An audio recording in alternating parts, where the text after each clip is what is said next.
आज हम लोग केमिस्ट्री और केमिस्ट्री का जो लास्ट चैप्टर बचा हुआ है और एक ही मात्र चैप्टर बचा हुआ है पी ब्लॉक एलिमेंट, उसको पढ़ेंगे।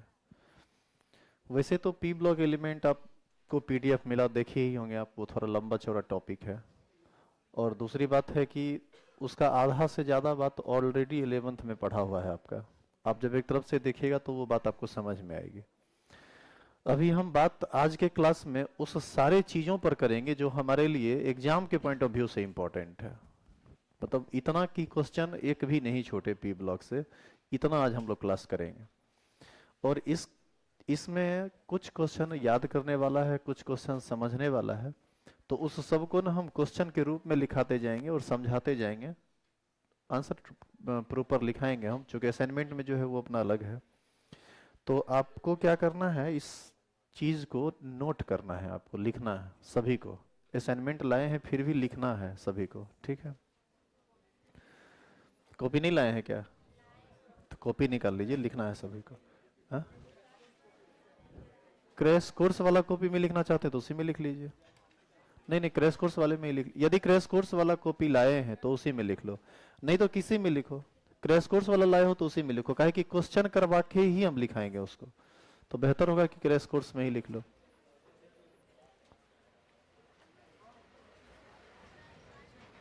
अच्छा सुनो, इधर क्रैश कोर्स वाले कॉपी में, इधर हमारी बात सुनिए। केमिकल काइनेटिक्स का तो लगभग ऑब्जेक्टिव हो गया है।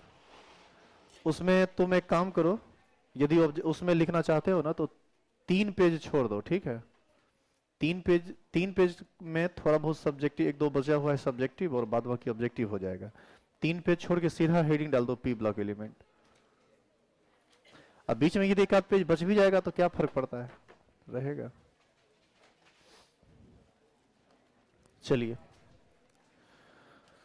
जो पीडीएफ आपको मिला था उसका सबसे पहला जो कंसेप्ट है इसमें, वो ये।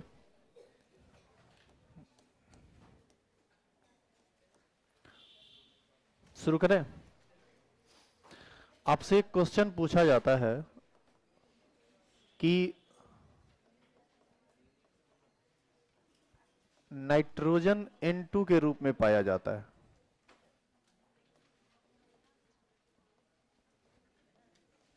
ये सब केमिकल बॉन्डिंग का क्वेश्चन है। नाइट्रोजन N2 के रूप में पाया जाता है,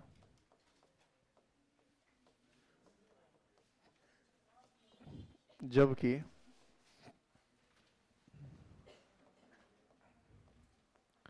फॉस्फोरस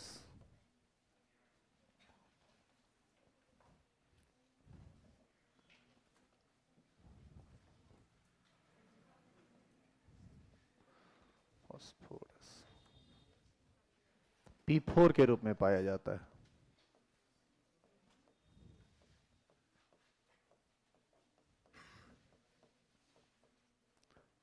पाया जाता है क्यों?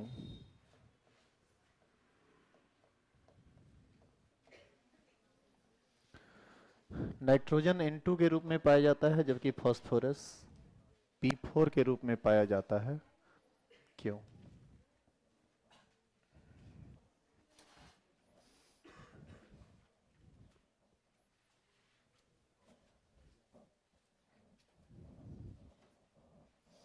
हो गया, लिख लिया।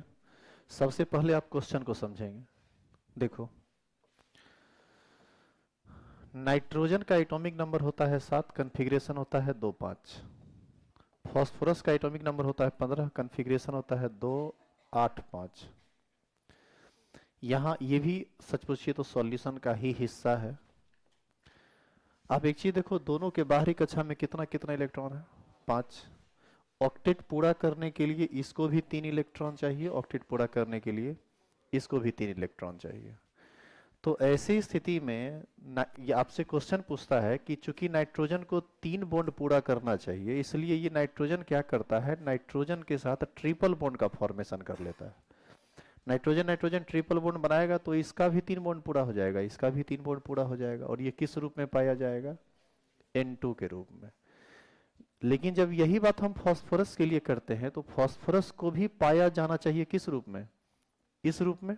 और इसको किस रूप में पाया जाना चाहिए? P2 के रूप में, लेकिन ये गलत है। ये पाया किस रूप में जाता है? P4 के रूप में। तो आपसे पूछता है कि इसका कारण स्पष्ट कीजिए कि ऐसा क्यों होता है। समझ में आया कि क्वेश्चन क्या है? और ये सही बात है कि नाइट्रोजन P2 के रूप में नहीं पाया जाता है, P4 के रूप में पाया जाता है, जबकि दोनों का बाहरी कॉन्फ़िगरेशन सेम है। तो फिर इसके पीछे का कारण क्या है? इसके पीछे का कारण बहुत साधारण और सिंपल है, बस यही कारण आपको समझना है। अच्छा, आप ये बताइए कि नाइट्रोजन में कितना कक्षा? 2। फास्फोरस में 3। किसका आकार बड़ा? फास्फोरस का आकार बड़ा, नाइट्रोजन का आकार छोटा। पहला बात, एक अंतर आपको दिख गया। दूसरा, नाइट्रोजन और फास्फोरस में इलेक्ट्रोनेगेटिविटी किसकी होगी ज्यादा? नाइट्रोजन की। साइज होगा बड़ा फास्फोरस का और इलेक्ट्रोनेगेटिविटी बड़ी होगी नाइट्रोजन की। अच्छा, आप ये बताइए कि ट्रिपल बॉन्ड जो बना है उसमें एक बॉन्ड होगा सिग्मा, बाकी जो 2 बॉन्ड होगा वो कैसा होगा? पाई। अब आप ये बताइए कि सिग्मा बॉन्ड का फॉर्मेशन कैसे होता है? हेड टू हेड, सामना सामनी टकराने से। और पाई बॉन्ड का फॉर्मेशन पार्श्व व्यापन से, लिटरल ओवरलैपिंग से। तो इस यहां पर क्या होता है, इसका जो साइज छोटा होता है, इस वजह से नाइट्रोजन का p ऑर्बिटल p के साथ बॉन्ड का इस तरह से फॉर्मेशन किया तो कैसा बॉन्ड बना? सिग्मा। अब इसका पी वाई और इसका पी वाई आपस में लिटरल ओवरलैपिंग करता है तो कैसा बॉन्ड बनता है? पाई।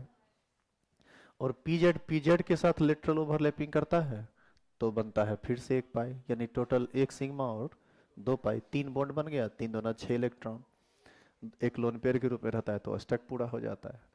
यही काम जब आप फास्फोरस के लिए करेंगे तो फास्फोरस का साइज बड़ा होता है तो उसके ऑर्बिटल का साइज भी बड़ा होता है।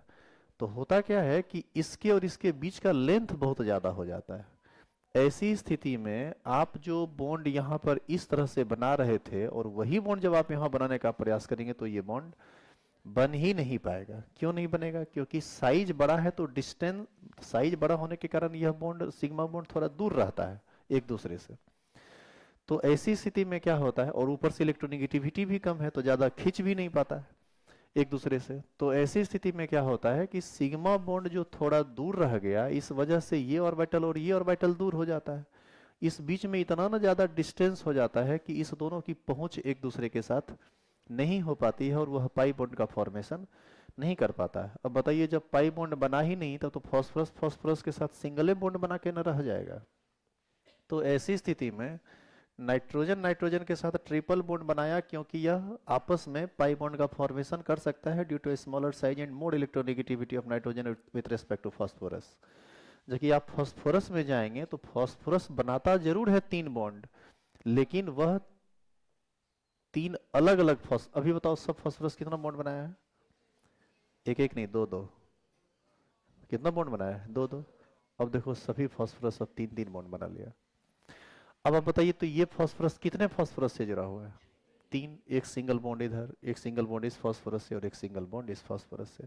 तो आपको ऐसा नहीं लग रहा है कि फास्फोरस अभी भी 3 बॉन्ड बना रहा है, लेकिन तीनों का तीनों सिंगल बना रहा है, डबल या ट्रिपल बॉन्ड का फॉर्मेशन नहीं कर रहा है। इसी वजह से नाइट्रोजन पाया जाता है N2 के रूप में और फास्फोरस पाया जाता है P4 के रूप में। आप इसका साधारण आंसर देना चाहते हैं आप अपनी भाषा में, तो आप सिंपली कहेंगे कि नाइट्रोजन का आकार छोटा होता है जबकि फास्फोरस का आकार बड़ा होता है।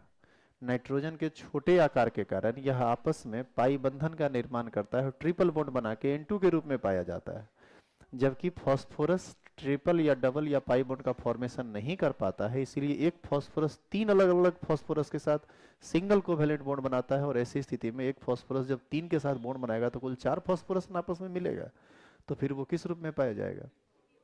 P4 के रूप में। ये आपका आंसर है। इसी को हम थोड़ा मॉडिफाई करेंगे तो हम क्या लिखेंगे, ये सुनो, मतलब हर तरह से सुनो, तुमको जो याद रहे लिख देना, अपनी भाषा का इस्तेमाल करना। हम कहेंगे कि नाइट्रोजन और फास्फोरस दोनों वर्ग 15 के तत्व हैं और दोनों के बाहरी कक्षा में 5-5 इलेक्ट्रॉन होता है, अतः अष्टक पूरा करने के लिए दोनों 3-3 बंधन का निर्माण करता है। लेकिन नाइट्रोजन का आकार फास्फोरस से छोटा होता है तथा वैद्युत ऋणात्मकता फास्फोरस से कम होती है, ज्यादा होती है, सॉरी ज्यादा होती है। साइज छोटा होता है और इलेक्ट्रोनेगेटिविटी ज्यादा होता है।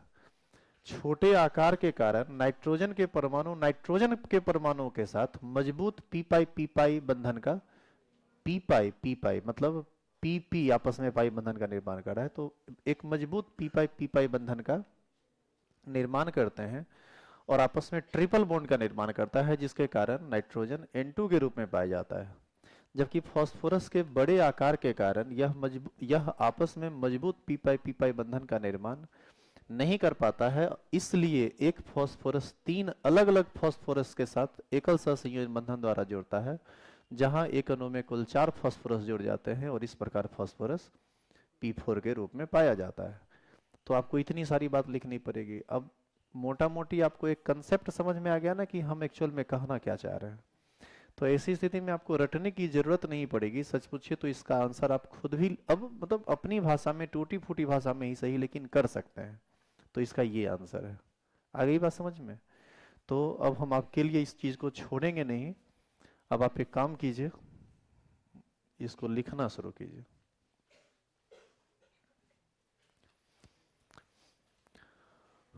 आंसर का ये 2 चीज लिख दो और इसके बाद भाषा लिखना शुरू करो।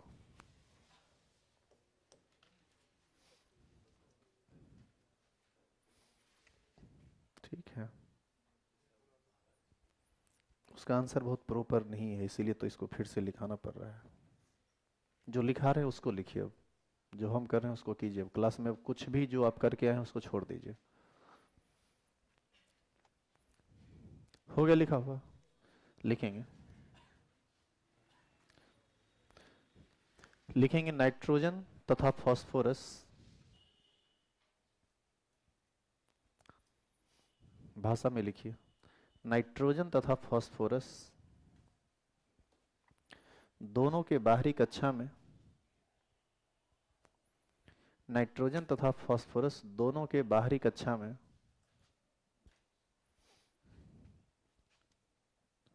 5 इलेक्ट्रॉन होता है। ऐसे 5 इलेक्ट्रॉन होता है।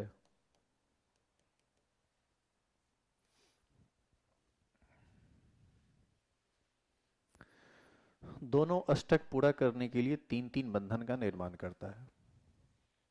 दोनों अष्टक पूरा करने के लिए 3 बंधन का निर्माण करता है। यही है पी ब्लॉक जो आप पढ़ रहे हैं। दोनों अष्टक पूरा करने के लिए 3 बंधन का निर्माण करता है।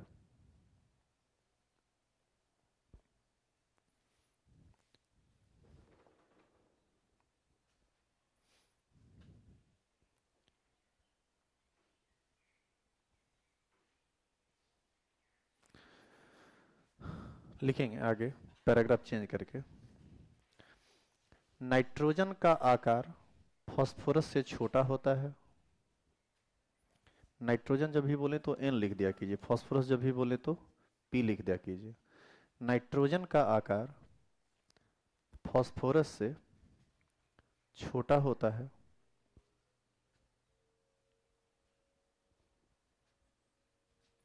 नाइट्रोजन का आकार फास्फोरस से छोटा होता है तथा वैद्युत ऋणात्मकता अधिक होती है। तथा वैद्युत ऋणात्मकता अधिक होती है। तथा वैद्युत ऋणात्मकता अधिक होती है।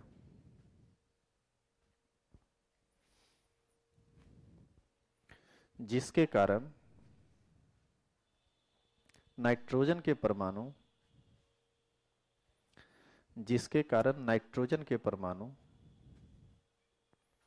आपस में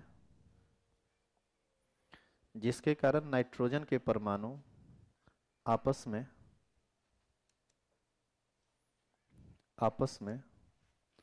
मजबूत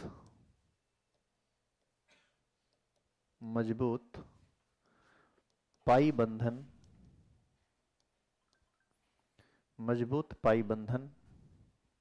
का निर्माण करते हैं। मजबूत पाई बंधन का निर्माण करते हैं।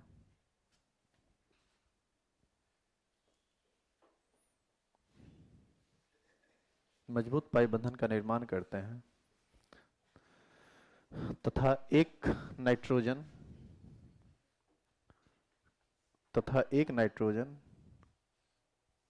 दूसरे नाइट्रोजन के साथ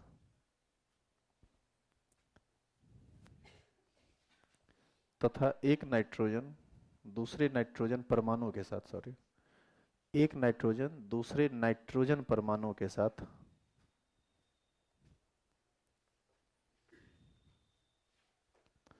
ट्रिपल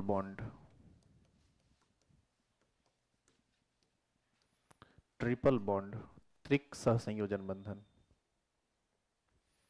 सिंपल लिखिए ट्रिपल बॉन्ड का निर्माण करता है और N2 के रूप में पाया जाता है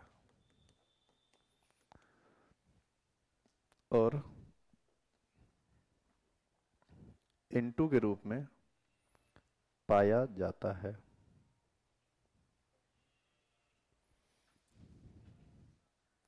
N2 के रूप में पाया जाता है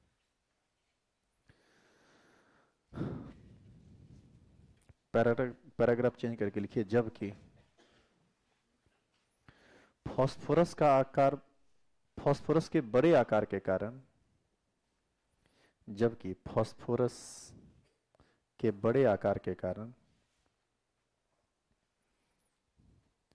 फास्फोरस के बड़े आकार के कारण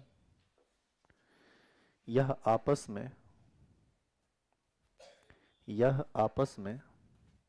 पाई बंधन का निर्माण नहीं करता है फास्फोरस के बड़े आकार के कारण यह आपस में पाई बंधन का निर्माण नहीं करता है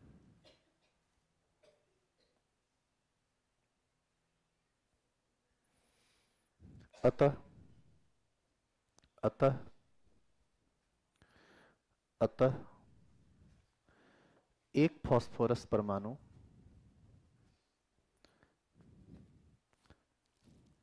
यहाँ पैराग्राफ चेंज के बाद फिर से रिपीट कर रहे हैं जबकि फास्फोरस के बड़े आकार के कारण यह आपस में पाई बंधन का निर्माण नहीं करता है यहाँ तक सब लोग पहुंचे अतः एक फास्फोरस परमाणु तीन अलग अलग फास्फोरस परमाणु के साथ अतः एक फास्फोरस परमाणु तीन अलग अलग फास्फोरस परमाणु के साथ तीन अलग अलग फास्फोरस परमाणु के साथ सिंगल बॉन्ड एकल बंधन परमाणु के साथ सिंगल बॉन्ड या एकल बंधन का निर्माण करता है और P4 के रूप में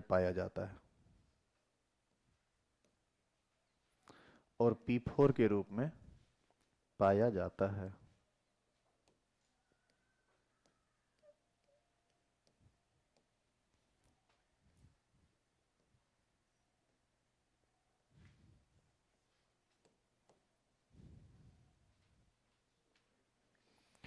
ध्यान दो इधर ये नाइट्रोजन की संरचना है और ये फास्फोरस की अभी फास्फोरस कितना कितना बॉन्ड बनाया दो दो बनाएगा कितना कितना तीन तीन तो ये इसके साथ जुड़ जाता है एक बॉन्ड से और ये इसके साथ वो जोड़ का साइन नहीं है लग रहा है कि एक दूसरे से कट हो रहा है वो कट नहीं हो रहा है बॉन्ड है वो ठीक है उतरिए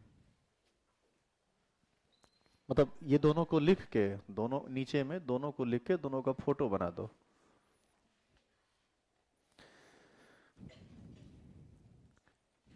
एक्चुअल में देखो किसी भी क्वेश्चन का आंसर यदि बहुत बड़ा हो जाए ना तो कुछ मैथमेटिकल चीज या कुछ रिएक्शन का चीज कुछ फोटो कुछ स्ट्रक्चर बना देने से आपके कॉपी का ये मतलब आंसर का ये वाला जो पार्ट है ना इसका इंपॉर्टेंस बढ़ जाता है इतना देख के ही वो आपको सही कर देगा वो इतना भाषा आपका थोड़े पड़ेगा कि आप क्या लिखें और गलती से यदि आप सच में बहुत अच्छा सब जगह लिख रहे हैं तब आपके हर एक क्वेश्चन को पढ़ेगा वो तब आपको सीधे वो टॉपर की लिस्ट में लेके चला जाएगा ये सब एक तरीका होता है कॉपी चेक करने का जैसे मान लो कि दो चार क्वेश्चन तुम अंट संट लिख दिया बानर की तरह इसका मतलब समझ गया ये सब एवरेज स्टूडेंट है मिला जुला के आंसर दे देगा एक आंसर तुम यदि बहुत अच्छे से लिखे हो एक्सप्लेन करके, तो टीचर का अंदर अंदर उत्सुकता बढ़ जाता है कि एक बढ़िया लिखा है, इसका मतलब दूसरा भी बढ़िया लिखा होगा, तीसरा भी बढ़िया लिखा होगा।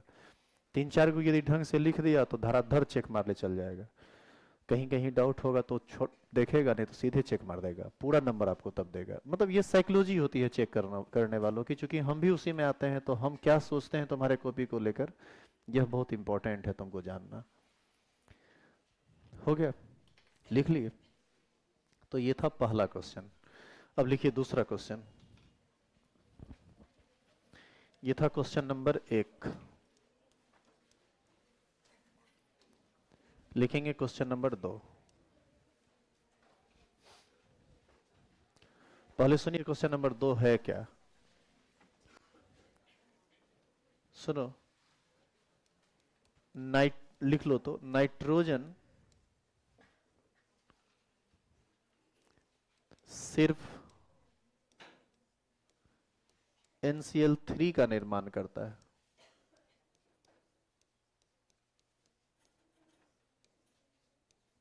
सब केमिकल बॉन्डिंग का क्वेश्चन है। नाइट्रोजन सिर्फ NCl3 का निर्माण करता है,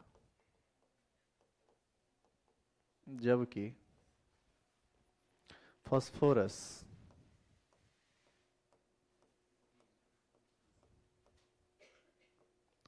PCl3 और PCl5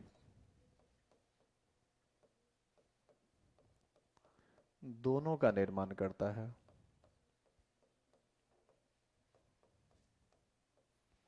दोनों का निर्माण करता है,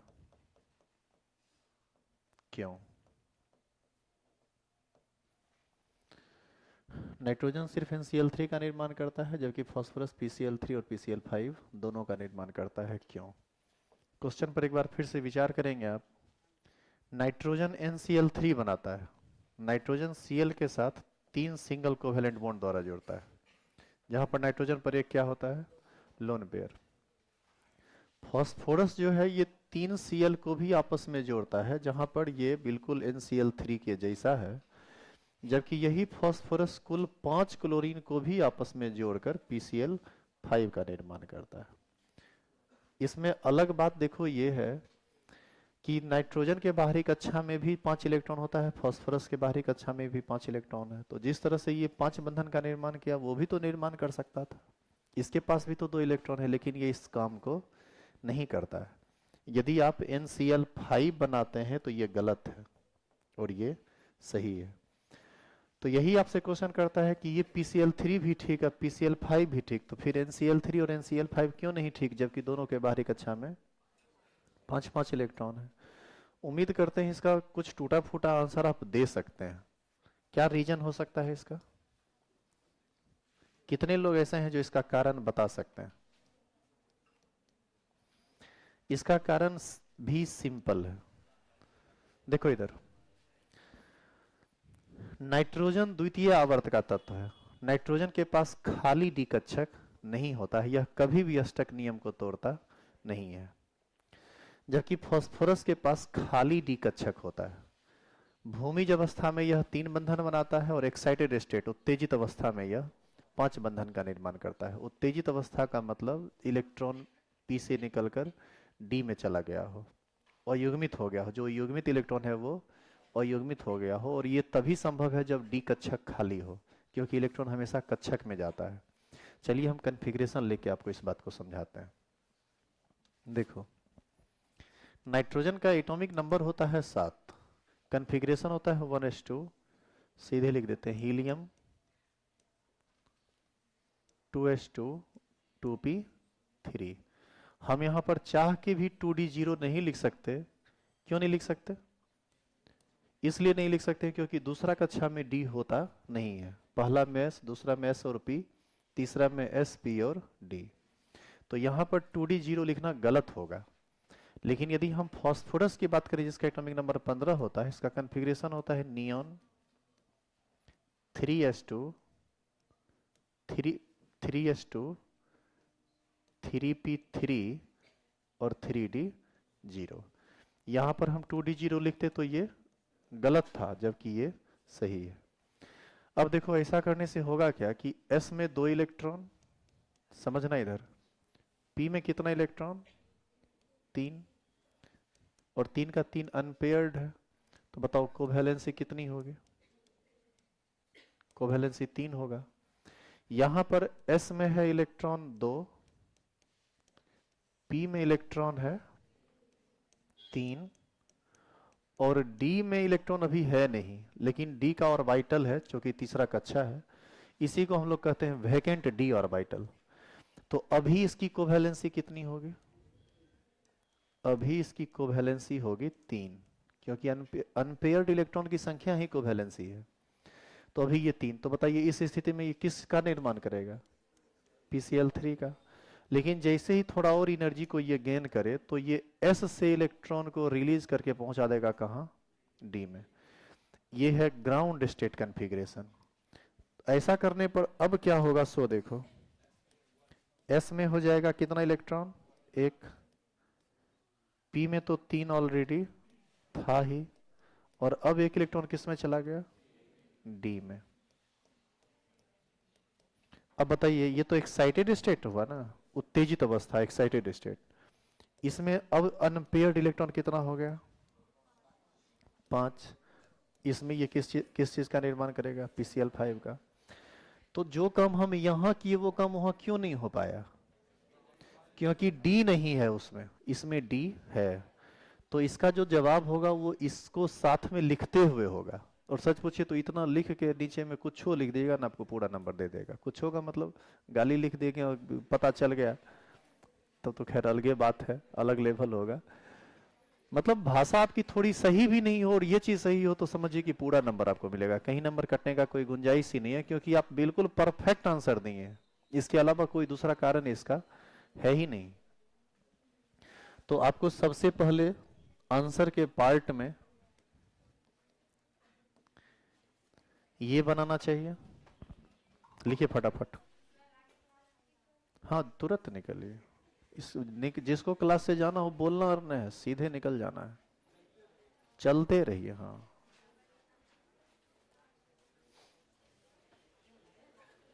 जिनको लेट होने लगे, क्लास रहे, तुरंत निकल जाए कीजिए बिना पूछे। एक्चुअल में है क्या कि तुम्हारा सिलेबस अब दम खींचने लगा है। दम खींचने का मतलब है कि अब आज के क्लास के बाद किस दिन खत्म हो जाएगा रेगुलर क्लास, कहना मुश्किल है। हम आपके इंटरेस्ट के हिसाब से इसको पढ़ाएंगे, कि आप इंटरेस्ट लेंगे तब फिर मतलब एक एक लाइन बताएंगे, नहीं तो फिर जितना बता दिए वो काफ़ी है, मतलब पूरा बता के क्वेश्चन आंसर करवा के। तो वैसी स्थिति में जिनको जाना रहे, अच्छा आना भी रहे, दोनों ऑप्शन खुला हुआ है।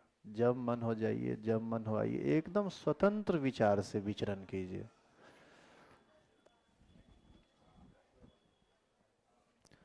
बोले सोरे हमरे ऐसा सुदामा आदमी है तुमको धरती पर नहीं मिलेगा। अरे मिलेगा रे, तब बेगूसराय, बेगूसराय में धरती पर नहीं मिलेगा।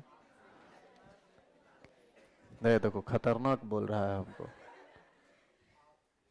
चलो उतारो।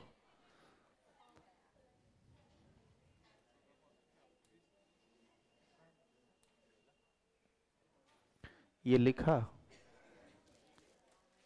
तो इसमें कुछ ज्यादा लिखना कहाँ था जो इतना टाइम लगा दिया। आगे बढ़े, होगा तो आज इंग्लिश मीडियम को छुट्टी देके 10 बजे तक पी ब्लॉक खत्मे करके आज भेजेंगे। उतारिए।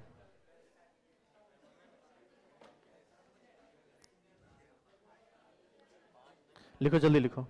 अच्छा नहीं 8 बजे छोड़ देंगे, और लिखो जल्दी। तुम लोग का तो एक बैगे प्रेशर उठ मतलब हाई हो जाता है।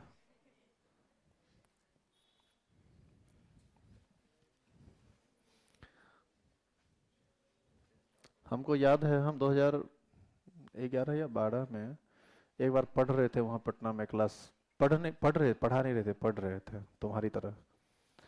तो दिवाली का दिन था, सर बोले कि आज एटॉमिक स्ट्रक्चर पढ़ाएंगे। संडे मतलब दिवाली का दिन था तो हर जगह छुट्टी था, तो बोले आज एटॉमिक स्ट्रक्चर चलेगा। सुबह में 9:30 से क्लास था, 9:30 से क्लास से स्टार्ट हुआ, 4:30 बजे तक चला। और 5 बजे कोसी चलती थी उस समय बेगूसराय आने के लिए। दिवाली में हमको आना था, अभी तो टाइमिंग उसका थोड़ा बिफोर हुआ है। उस समय राजेंद्र नगर टर्मिनल पर गाड़ी 5:05 में आती थी, 5:05 में या 4:55 में, ऐसे ही कुछ टाइम था। अब मेरा जो है दिमाग चढ़ रहा है कि अब जो ट्रेन छूटा तो ट्रेन अब को मिलेगा ही नहीं। अब है सीधे रात में 11 बजे कैपिटल एक्सप्रेस, दिवाली भी छूट जाएगा। बच्चा लोग को गांव जाने का, घर जाने का मतलब कितना मन रहता है वो वही जानता होगा जो घर से बाहर रहता होगा। और जो जितना दूर में रहता है उसको घर जाने का उतना ज़्यादा मन करता है। ये एक साइकोलॉजिकल बात है।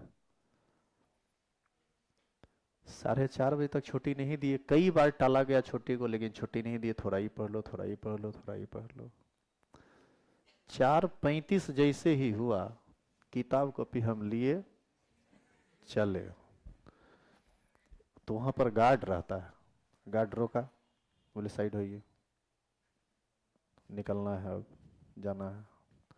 तो सर हंस रहे थे, हम उधर देख ही नहीं रहे थे, हंसिए ना आप, हम चले। उनको ये बात समझ में आ गया कि अब जो है ना बच्चा को रोका नहीं जा सकता है, क्योंकि एक निकल गया तो निश्चित है कि अब 10-20 गो एक के बार निकलेगा। 10-20 गो जहां निकला वो पूरा क्लासे निकल जाएगा, भारी घनघोर बेइज्जती हो जाएगी। तो ये हम समझते हैं कि क्लास का अपना एक लिमिट होता है, हद से ज़्यादा नहीं होनी चाहिए, लेकिन कभी कभी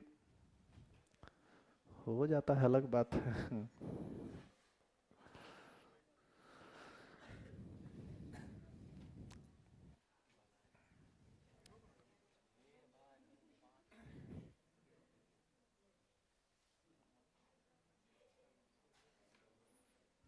इसका सुबह अभी हुआ है।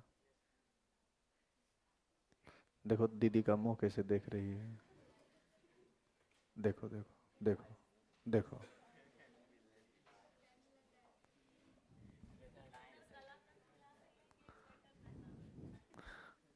स्वेटर तेको चाहिए इसको।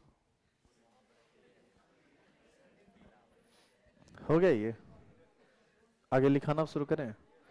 सुनो, अब इसका भाषा जो लिख रहे हो लिखो, और सुनो भी इसका भाषा क्या होगा वो सुनो।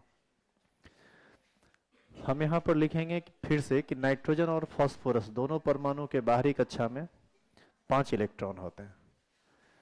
नाइट्रोजन के बाहरी कक्षा में खाली डी कक्षक नहीं होता है, परंतु फास्फोरस के बाहरी कक्षा में खाली डी कक्षक होता है। नाइट्रोजन के पास खाली डी कक्षक नहीं होने के कारण यह सिर्फ भूमिज अवस्था में बंधन का निर्माण करता है, जहां इसकी सहसंयोजकता 3 होती है, और यह 3 क्लोरीन के साथ जुड़कर NCl3 का निर्माण करता है।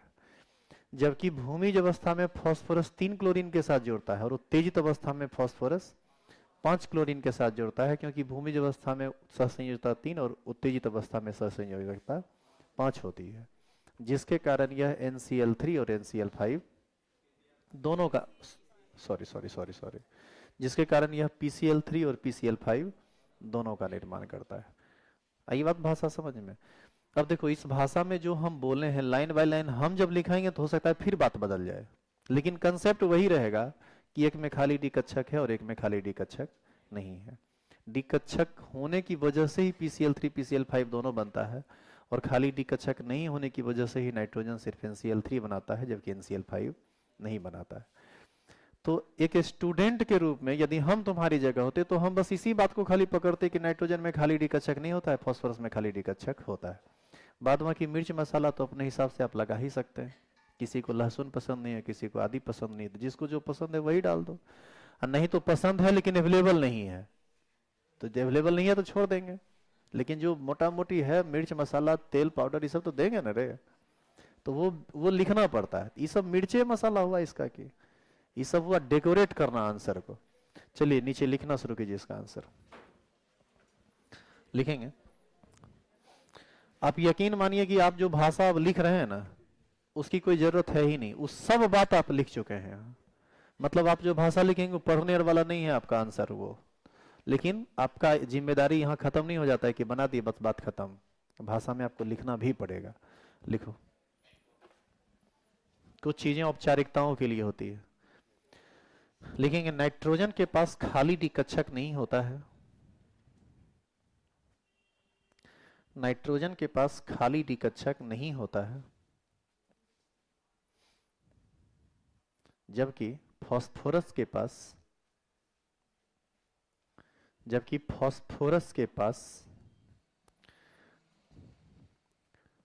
खाली डी कक्षक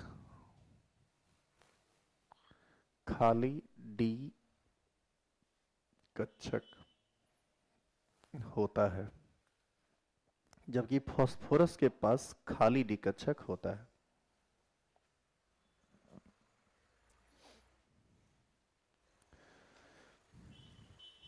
यहां तक लिख लिए? लिखिए, नाइट्रोजन की सहसंयोजकता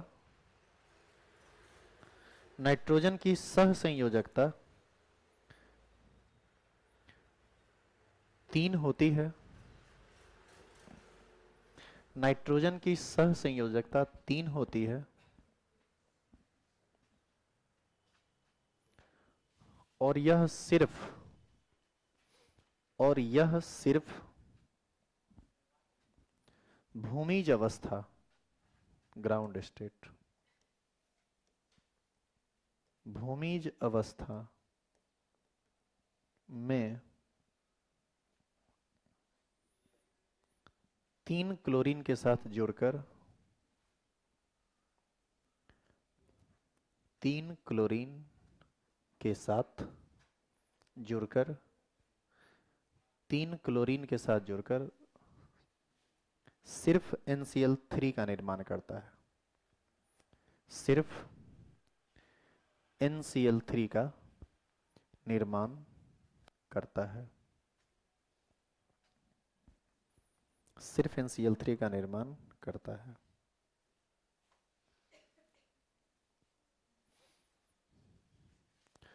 नीचे पैराग्राफ चेंज करके लिखेंगे, जबकि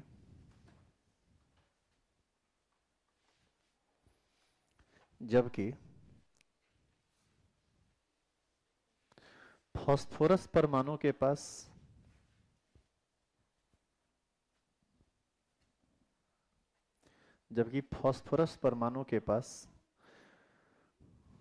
खाली डी कक्षक होने के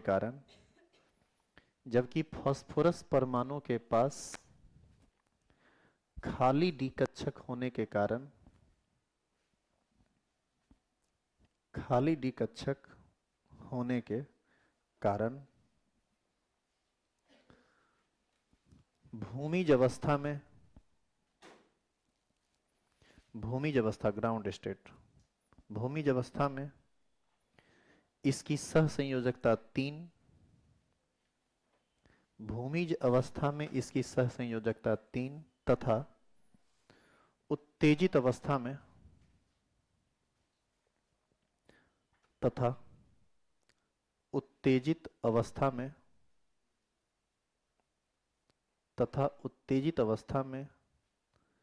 इसकी सहसंयोजकता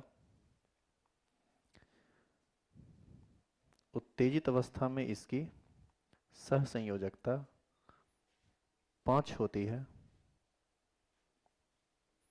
उत्तेजित अवस्था में इसकी सहसंयोजकता 5 होती है। अतः यह अतः यह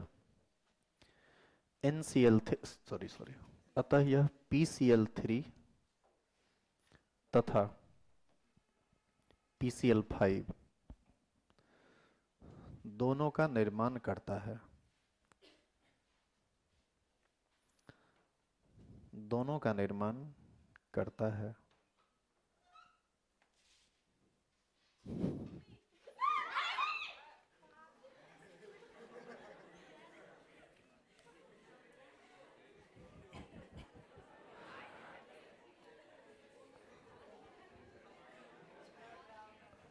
थोड़ा सा तनी गाड़ी को धुलवा देना, तो गाड़ी बहुत गंदा है।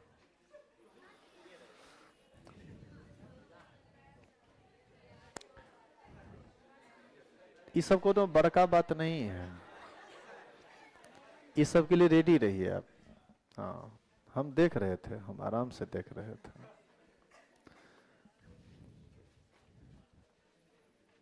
काहे को दुनिया बनाई, बनाई तो बनाई, बॉनर के कायल बना दी।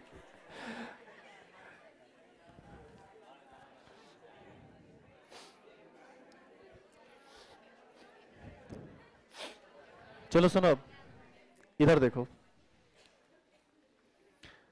इसी तरह का एक क्वेश्चन और एराइज होता है, और वो क्वेश्चन ये है कि ऑक्सीजन जो है ना सिर्फ OF2 का निर्माण करता है, ऑक्सीजन OF2 का निर्माण करता है, जबकि सल्फर जो है वह SF4 और SF6 दोनों का निर्माण करता है। ऐसा क्यों? रुको, इधर इस क्वेश्चन को लिखाएंगे नहीं, ये क्वेश्चन उसी के जैसा है, तो आप अपने आप में समझ जाइएगा इसको। ऑक्सीजन के पास भी खाली डी कक्षक नहीं होता है, जबकि सल्फर के पास खाली डी कक्षक होता है। फर्स्ट उत्तेजित अवस्था में ये 4 और सेकेंड उत्तेजित अवस्था में ये 6 बंधन बनाता है, इसलिए ये 4 फ्लोरीन और 6 फ्लोरीन को जोड़कर SF4 और SF6 का निर्माण कर सकता है, जबकि ऑक्सीजन 6 फ्लोरीन को जोड़ नहीं सकता। अच्छा बताइए कि ऑक्सीजन यदि 6 गो फ्लोरीन को जोड़ेगा तो 6 गो बंधन बनाएगा। आज तक कभी देखे हैं ऑक्सीजन को 2 बंधन से ज्यादा बनाते हुए?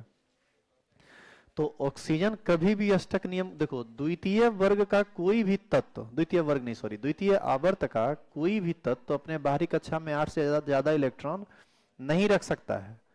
क्यों? क्योंकि उसके पास खाली डी कक्षक नहीं है, वह उत्तेजित अवस्था में नहीं जा सकता है, अपने अयुग्मित संख्या को बढ़ा नहीं सकता है, इस वजह से ऐसा होता है। तो इस तरह के क्वेश्चन को भी आप याद रखिएगा, इस तरह के क्वेश्चन के पूछे जाने की संभावना उसकी तुलना में थोड़ी कम होती है, इसलिए इसको लिखा नहीं रहे, बाकी समझ वही है, एग्जैक्ट सेम, कुछ अंतर नहीं है। मतलब इसको यदि आप कन्फिग्रेशन पर समझना चाहते हैं तो एक बार देख लीजिए। ऑक्सीजन का एटॉमिक नंबर 8 होता है, कन्फिग्रेशन होता है हीलियम 2s2 2p4, s में 2 इलेक्ट्रॉन और p में 4 इलेक्ट्रॉन। कितना अनपेयर्ड इलेक्ट्रॉन है? 2। ऑक्सीजन हमेशा 2 बॉन्ड बनाएगा।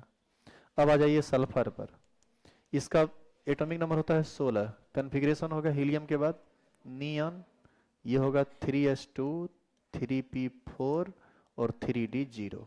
यहां पर हम 2d0 नहीं लिख सकते, यहां लिख सकते हैं। अब s में है 2 इलेक्ट्रॉन, क्या ढनर बनर कर रहा है,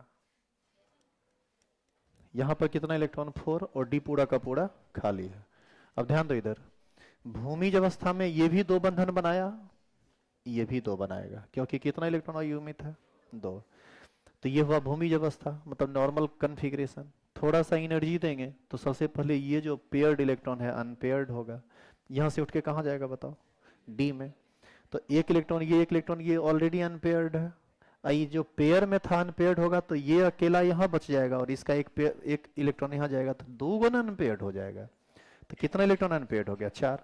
तो इसकी कोवेलेंसी कितनी होगी? 4।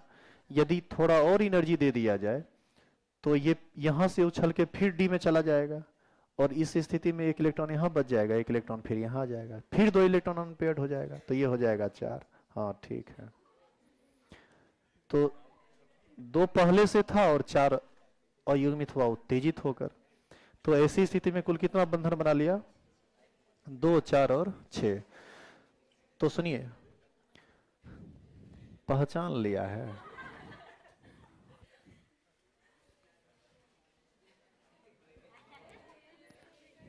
अच्छा पहचाना है। आपको पहचान ही लिया, उसको अपना मिल ही गया, तो दूसरे को क्यों पहचानेगा?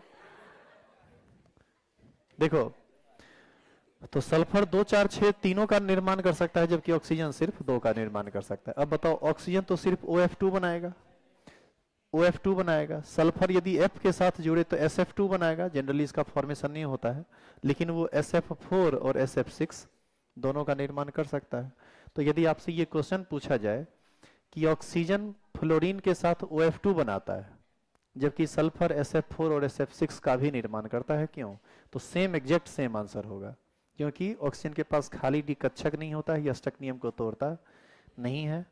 भूमिज अवस्था में इसकी सहसंयोजकता 2 होती है और यह केवल 2 फ्लोरीन के साथ जुड़कर OF2 बनाता है, जबकि उत्तेजित अवस्था में सल्फर 4 और 6 बंधन का निर्माण करता है, जिसके कारण यह SF4 और SF6 दोनों का निर्माण करता है। समझ गए? तो इसको हम लिखा नहीं रहे, आप बस इसको ध्यान में रखिएगा। अगला क्वेश्चन लिखिए। क्वेश्चन नंबर कितना होगा? 3। 3 नंबर क्वेश्चन है, H2O कमरे के ताप पर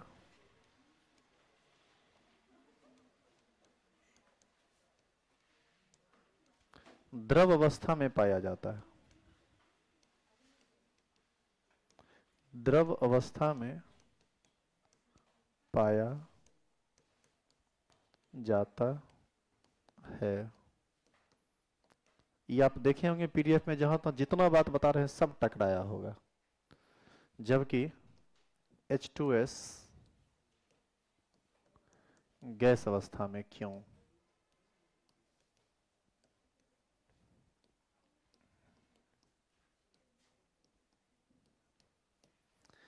H2O कमरे के ताप पर द्रव अवस्था में पाया जाता है, जबकि H2S गैस अवस्था में क्यों? यहाँ तो सबसे पहले आपको ये समझना चाहिए कि इस क्वेश्चन के पूछे जाने का उद्देश्य क्या है, ये क्वेश्चन बना ही क्यों।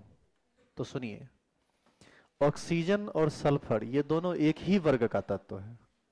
ऑक्सीजन के बाहरी कक्षा में भी 6 इलेक्ट्रॉन होता है और सल्फर के बाहरी कक्षा में भी 6 इलेक्ट्रॉन होता है।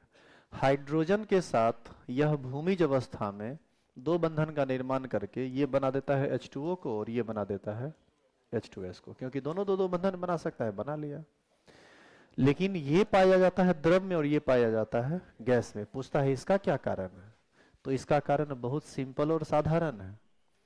ऑक्सीजन की विद्युत ऋणात्मकता सल्फर की विद्युत ऋणात्मकता से बहुत अधिक होती है, और हम जानते हैं कि ऑक्सीजन हाइड्रोजन के साथ अंतर आणविक हाइड्रोजन बंधन का निर्माण करता है। यहां पर जब आप स्ट्रक्चर बनाओगे तो ये बनेगा H2O का स्ट्रक्चर, H2S का भी स्ट्रक्चर एग्जैक्ट सेम बनेगा। यहां भी 2 लोन पेयर, यहां भी 2 लोन पेयर, यहां भी। लेकिन ये जल का अणु जल के अणु के साथ अंतराण्विक हाइड्रोजन बंधन का निर्माण करेगा, जबकि H2S का अणु H2S के साथ अंतराण्विक हाइड्रोजन बंधन का निर्माण नहीं करेगा। अंतराण्विक हाइड्रोजन बंधन बनने के कारण ये वाला अणु दूसरे H2O के अणु से, दूसरा तीसरे से, तीसरा चौथे से जुड़ता चला जाता है, नजदीक आता चला जाता है, और एक अणु दूसरे में सटा, तीसरा सटा। तो अणु जब काफी नजदीक हो जाएगा तो वो किस अवस्था में आ जाएगा? गैस अवस्था में। अणु जब नजदीक आ जाए, सॉरी द्रव अवस्था में आ जाए, हम क्या बोल दिए थे, गैस नहीं नहीं, द्रव अवस्था में आ जाएगा। और H2S में इस तरह का कोई बंधन नहीं बनता है, तो एक अणु दूसरे से दूर रहता है, दूसरा तीसरे से दूर रहता है। तो इस स्थिति में इसको किस अवस्था में होना चाहिए? गैस अवस्था में। तो यहाँ पर इसमें आंसर जो है वो बहुत लंबा चौड़ा नहीं है। इसमें सुनो, पहले इसमें एक फोटो बनेगा जो बाद में बनेगा, और अभी जो करना है उसको थोड़ा देखिए। देखो इधर H2O, यहां पर हम ये कह सकते हैं कि यहां पर पार्शियल निगेटिव चार्ज है, यहां पर पार्शियल पॉजिटिव चार्ज है, पार्शियल पॉजिटिव पार्शियल निगेटिव। यहां पर हम अंतर आणविक हाइड्रोजन बंधन का निर्माण कर सकते हैं, यह है हाइड्रोजन बॉन्ड, और इसी के कारण ये किस अवस्था में रहेगा? द्रव अवस्था। अच्छा, यही काम जब हम करते हैं किसके लिए? H2S के लिए।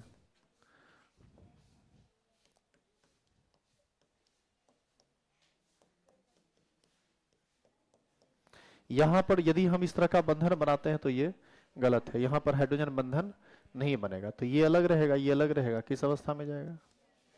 गैस अवस्था। तो इसको हम बाद में लिख लेंगे, पहले भाषा बताओ तो क्या लिखेंगे? भाषा क्या लिखाएगा? हम कहेंगे कि H2O में केंद्रीय परमाणु ऑक्सीजन है, जबकि H2S में केंद्रीय परमाणु सल्फर है। ऑक्सीजन की विद्युत ऋणात्मकता सल्फर की विद्युत ऋणात्मकता से बहुत अधिक होती है, और हम जानते हैं कि ऑक्सीजन हाइड्रोजन के साथ यदि जुड़ा हो तो वह अंतर आणविक हाइड्रोजन बंधन का निर्माण करता है, जिसके कारण जल में अंतर आणविक हाइड्रोजन बंधन का निर्माण होता है और जल के अणु आपस में सट जाते हैं और यह द्रव अवस्था में पाया जाता है। जबकि H2S में अंतर आणविक हाइड्रोजन बंधन नहीं बनता है, इसीलिए अणु फैले फैले से होते हैं और यह गैस अवस्था में पाया जाता है। देखो, इस क्वेश्चन को लिखा भले हम रहे हैं, लेकिन हमारा प्रयास है कि तुम इतना समझ लो कि यदि तुम इस चीज को नहीं भी याद करो तो तुम अपने मन से इसका आंसर कर सको। ठीक है? बाकी हम थोड़ा ज्यादा, आप चूंकि हम टीचर हैं, हम लिखेंगे तो हम तो मतलब एक सीक्वेंस में प्रॉपर वे में लिखाएंगे। तो आपको समझना है, जो लिखा रहे हैं एग्जैक्ट वो नहीं याद करना है, अपने हिसाब से भी चल सकते हैं आप। लिखिए तो।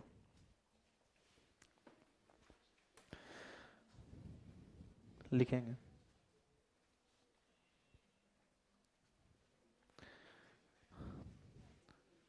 H2O में केंद्रीय परमाणु ऑक्सीजन है। H2O में केंद्रीय परमाणु ऑक्सीजन है, जबकि जबकि जबकि H2S में केंद्रीय परमाणु सल्फर है। H2O में केंद्रीय परमाणु H2O में केंद्रीय परमाणु ऑक्सीजन है, जबकि H2S में केंद्रीय परमाणु सल्फर है। जबकि H2S में केंद्रीय परमाणु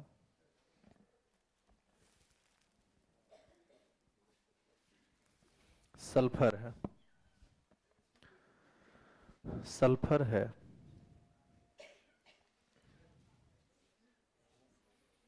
यहां तक लिख लिया? पूर्ण पूर्ण विराम के बाद लिखो।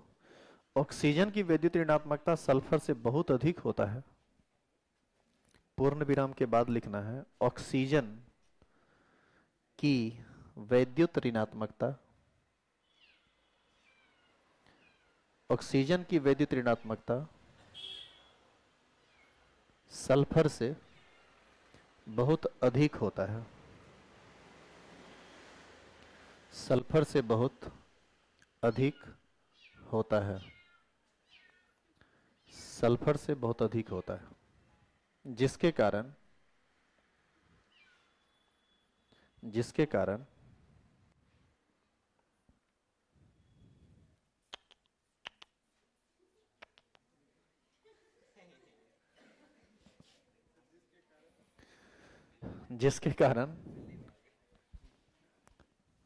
जिसके कारण जल के अणु जिसके कारण जल के अणु आपस में अंतर आणविक हाइड्रोजन बंधन अंतर आणविक हाइड्रोजन बंधन अंतर आणविक हाइड्रोजन बंधन का निर्माण करते हैं। अंतर आणविक हाइड्रोजन बंधन का निर्माण करते हैं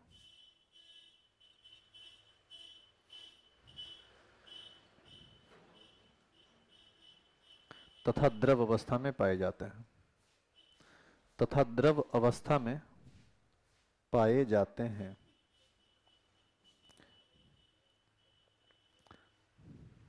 जबकि H2S में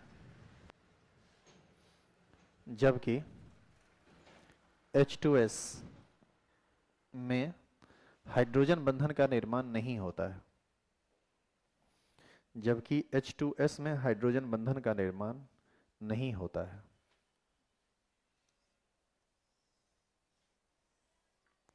जबकि H2S में हाइड्रोजन बंधन का निर्माण नहीं होता है, इसलिए यह गैस अवस्था में पाया जाता है। इसलिए यह गैस अवस्था में पाया जाता है।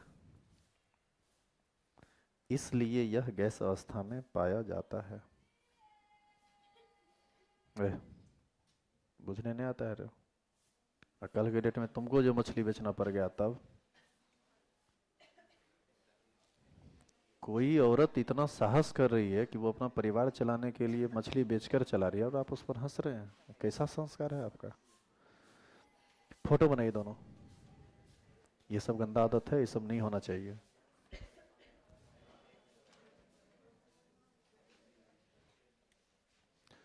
इस बात को हमेशा समझना चाहिए कि वो शौक से नहीं उस काम को कर रही है, ये उसकी मजबूरी है। और औरत होके भी वो काम करके अच्छे से अपना घर चला रही है, उसके प्रति आपके दिमाग में, मन में सम्मान होना चाहिए, ना कि उसके लिए आप हंसेंगे। तो फिर हंसेंगे किसके लिए फिर आप सम्मान देंगे? जो लिपस्टिक लगा के घूम रही है। आप समझ रहे हैं हम क्या कह रहे हैं? तो थोड़ा सा अपने अंदर कल्चर को डेवलप कीजिए, ये सब गलत तरीका नहीं अपनाना है। इसी पर न बोलते हैं कि मान लो यहाँ से अम्बानी का फैमिली गुजर रहा होगा, हमरा आर देखे कहाँ से गए पढ़ा रहा है। अरे भाई इज्जत से अपना काम कर रहे हैं। अरे तुमको एक है ऐसे एकदम टारगेट किए हुए हैं। छोड़ दो उसको, छोड़ दो, कुछ नहीं करो, देखो क्या करता है।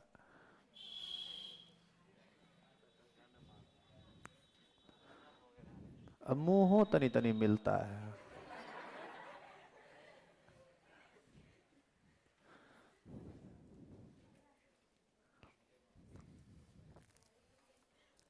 इतना सच नहीं बोलना था क्या? हाँ।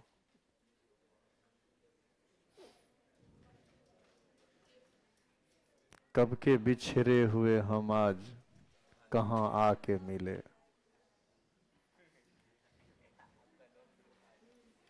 हो गया लिखा हुआ।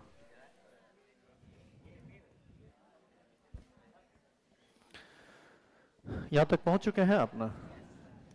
चलिए।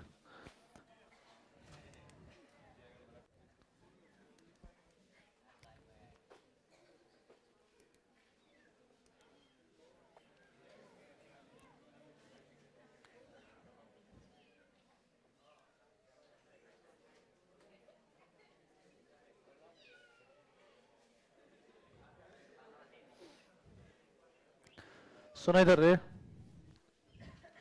अभी जो बता रहे थे वो यही था ना, सेकंड पेज वाला पीडीएफ।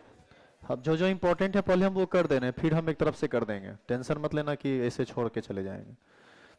देखो अगला क्वेश्चन यही था ना, नाइट्रोजन सिर्फ NCl3 का निर्माण करता है, जबकि फास्फोरस PCl3 और PCl5 दोनों का निर्माण करता है। थोड़ा छोटा करके हम इसको आगे बढ़ाते हैं। इसमें जो जो इंपॉर्टेंट है बस हम उस पर काम कर रहे हैं अभी।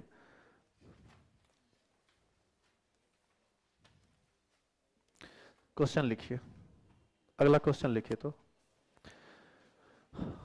लिखेंगे हैबर प्रक्रम के द्वारा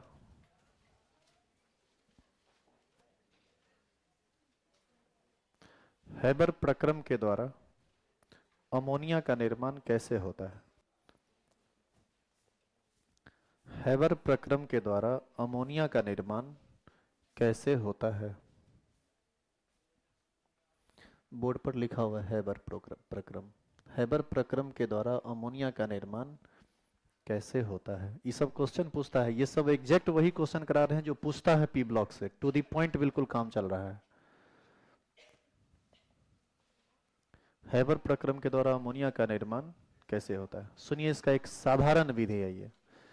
नाइट्रोजन गैस और हाइड्रोजन गैस को आपस में मिला दीजिए, टेम्परेचर का रेंज कर दीजिए कितना, 700 केल्विन, और प्रेशर कितना, 200 एटीएम। और इसमें भी उत्प्रेरक के रूप में रहता है आयरन और वर्धक के रूप में रहता है मोलिब्डेनम। याद कीजिए वर्धक क्या होता था, वह रासायनिक पदार्थ जो उत्प्रेरक के क्षमता को बढ़ा देता है, उसी को ना हम लोग कहते हैं वर्धक।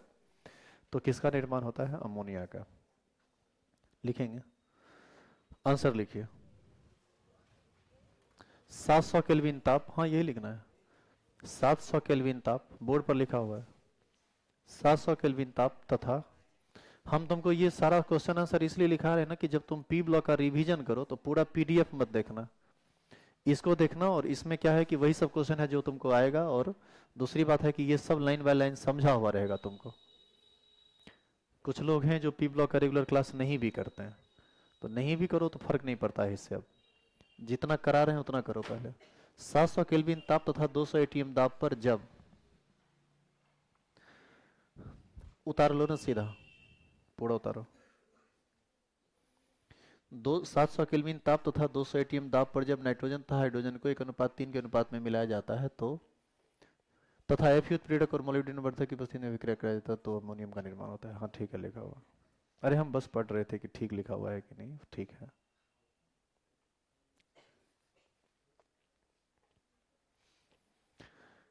खाली जब तुम ये रिएक्शन लिख रहा होगा ना तो यहां पर तुम लिख देना Fe और कॉमा देके MO। ये लिखा हुआ है 700 केल्विन, ये लिखा हुआ है 200 ATM, और बस आपको यहीं तक लिखना है।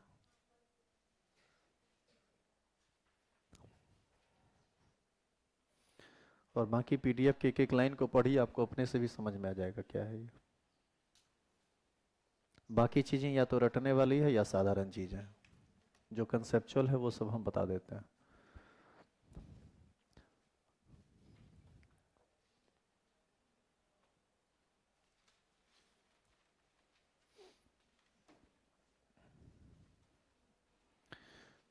एगो तुमसे पूछेगा, संस्पर्श प्रक्रम द्वारा H2SO4 का निर्माण कैसे होता है? कांटेक्ट प्रोसेस के द्वारा H2SO4 का निर्माण, ये तो हमको लगता है अथी में भी पूछा है, ये जो सेंटअप वाला ऐप का एग्जाम हुआ है उसमें भी ये क्वेश्चन आया है, कांटेक्ट प्रोसेस द्वारा H2SO4 का निर्माण आप कैसे करेंगे? ओस्टवाल्ड विधि द्वारा HNO3 का निर्माण कैसे होता है? भूरी वलय परीक्षण ब्राउन रिंग टेस्ट से आप क्या समझते हैं? अक्रिय युग्म प्रभाव क्या है? इसी सब क्वेश्चन का आंसर होगा। अंतर हेलोजन यौगिक क्या है? शुरुआती 3 क्वेश्चन में टाइम ज़्यादा लग गया समझाने में, अब तो ये सब फटाफट खत्म होगा क्वेश्चन। चेंज करें इसको।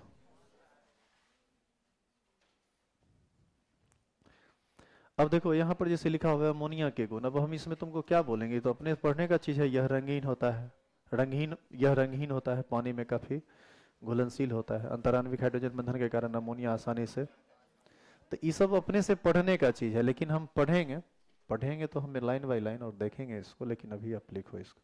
हम ये बात अभी इसलिए बोल रहे थे कि तुम घर पे जाके एक बार ना खुद से एक लाइन बाय लाइन पढ़ो इसको। चेंज कर रहे हैं,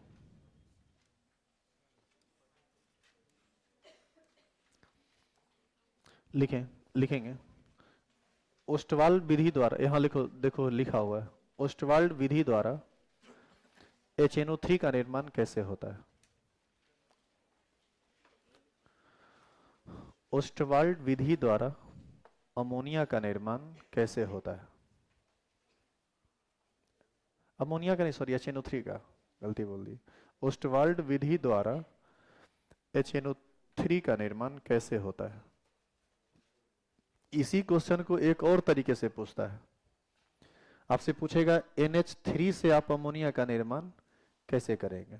ओस्टवाल्ड विधि जो है ना, वो NH3 से ही अमोनिया को बनाने की विधि है। तो आपको ये याद रखना है कि ये क्वेश्चन 2 तरीके से पूछा जा सकता है, ओस्टवाल्ड विधि द्वारा अमोनिया का निर्माण आप कैसे करेंगे, नहीं तो NH3 द्वारा अमोनिया का निर्माण आप कैसे करेंगे। लिखो और करके ये क्वेश्चन लिखो, तो अमोनिया नहीं, सॉरी, बार बार हम अमोनिया बोल रहे हैं, HNO3 होगा रे, फिर से रिपीट कर रहे हैं। क्वेश्चन अभी लिखा है ओस्टवाल्ड विधि द्वारा HNO3 नाइट्रिक एसिड का निर्माण कैसे होता है, या निर्माण कैसे करेंगे, जो भी आप लिखें ठीक है। दूसरा क्वेश्चन आप लिखिए अमोनिया द्वारा HNO3 का निर्माण कैसे होता है, और करके दूसरा नहीं है, इसी क्वेश्चन, दोनों एक ही क्वेश्चन है।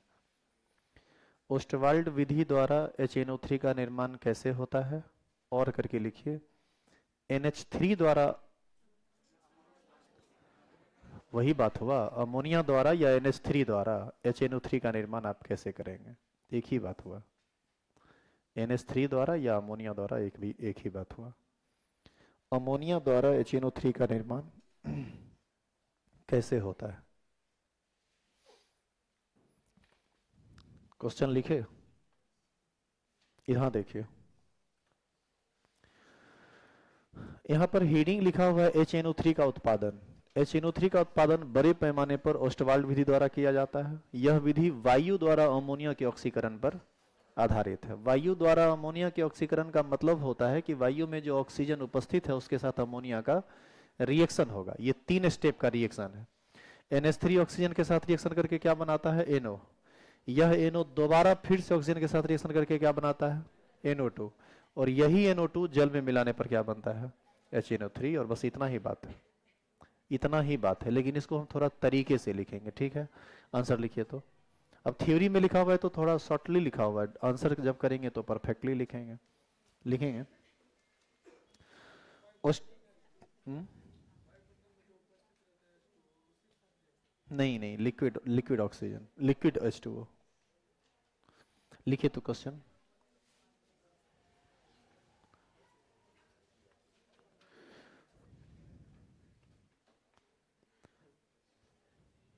लिखेंगे ओस्टवाल्ड विधि द्वारा HNO3 का निर्माण, ओस्टवाल्ड विधि द्वारा, ओस्टवाल्ड विधि द्वारा HNO3 का निर्माण अमोनिया के ऑक्सीकरण पर आधारित है। ओस्टवाल्ड विधि द्वारा HNO3 का निर्माण, HNO3 का निर्माण अमोनिया के ऑक्सीकरण पर आधारित है, यानी NH3 के ऑक्सीकरण पर आधारित है, NH3 के ऑक्सीकरण पर आधारित है।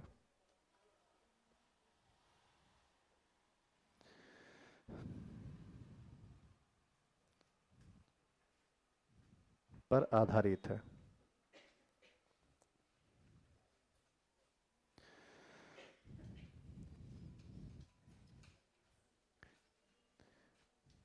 इस विधि में,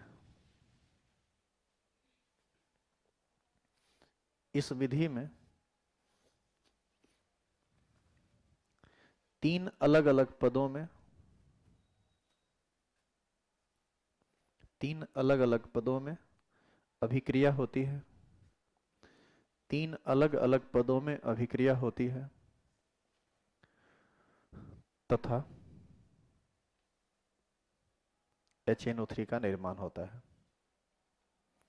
तथा HNO3 का निर्माण होता है।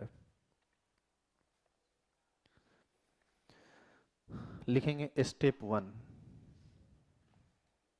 तीन पद आप बोले हैं तो उसमें स्टेप 1, स्टेप 2, स्टेप 3 होगा। लिखिए स्टेप 1। लिखेंगे अमोनिया ऑक्सीजन के साथ अभिक्रिया कर, स्टेप 1 अमोनिया ऑक्सीजन के साथ अभिक्रिया कर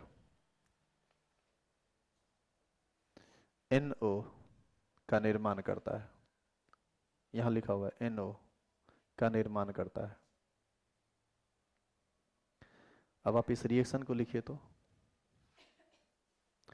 ध्यान रहे कि इस रिएक्शन में आप ये लिखेंगे, तीर के ऊपर जो जो चीज है वो लिखेंगे, इसको मत लिखना क्योंकि इतना याद रखना पॉसिबल नहीं है। ये सब पढ़ने के दौरान दे दिया जाता है कि इतना एनर्जी निकलेगा जाएगा। सिर्फ इसको लिखो 4NH3 gas plus 5O2 gas platinum की उपस्थिति में 500 केल्विन ताप पर ये रिएक्शन होता है और 4NO प्लस 6H2O का निर्माण होता है। आपको रिएक्शन लिखना है, ये वाला चीज नहीं लिखना है।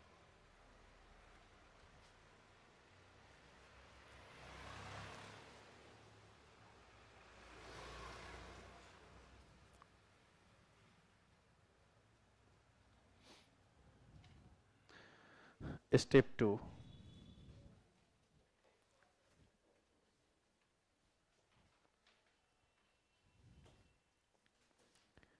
स्टेप 2 इसमें आप सिर्फ रिएक्शन लिख दीजिए। 2NO गैस O2 के साथ रिएक्शन करके 2NO2 बनाता है।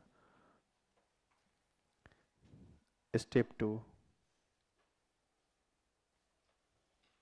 ये वाला रिएक्शन लिखिए और स्टेप 3 लिखकर रुकेंगे। ये वाला लिखो,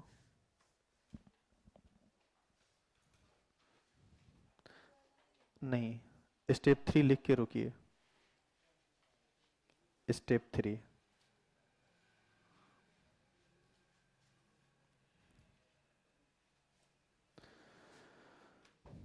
स्टेप 3 लिखे, लिखेंगे गैसीय NO2, गैसीय NO2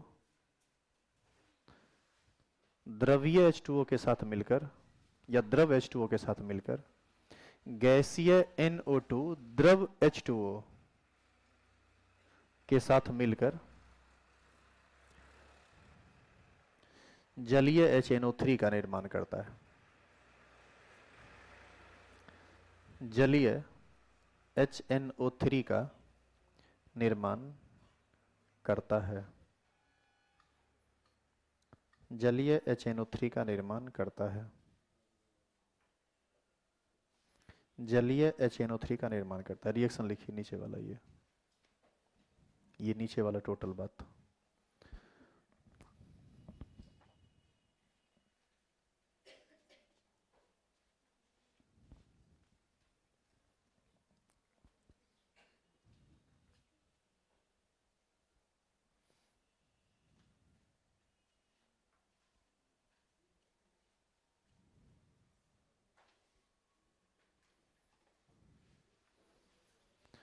जैसे कोई चीज बनाने के लिए दिया जाता है ना, तो आप रिएक्शन जब आप लिखते हैं तो उसको ना आप अंडरलाइन कर दिया कीजिए थोड़ा डीपली, ताकि इस पर नजर जाए कि आप HNO3 को फाइनली बना चुके हैं।